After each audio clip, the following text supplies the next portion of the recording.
1950లో కాకినాడ పిఠాపురం రాజా కళాశాలలో నవ్య సాహిత్య పరిషత్ సభలో చెప్పినటువంటి పద్యం.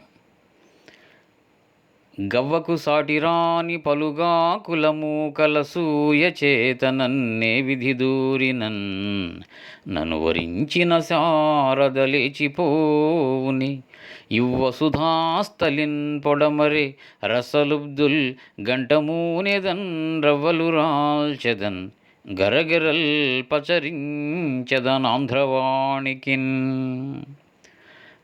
గుడ్డిగవ్వసాటి విలువలేని పలుగాకులు అసూయచే నన్ను ఏ విధంగా దూషించినా నన్ను వరించిన నాలో ఉన్న కవితా సరస్వతి లేచిపోతుందా? ఈ లోకంలో రసలుబ్ధులు జనించలేదా?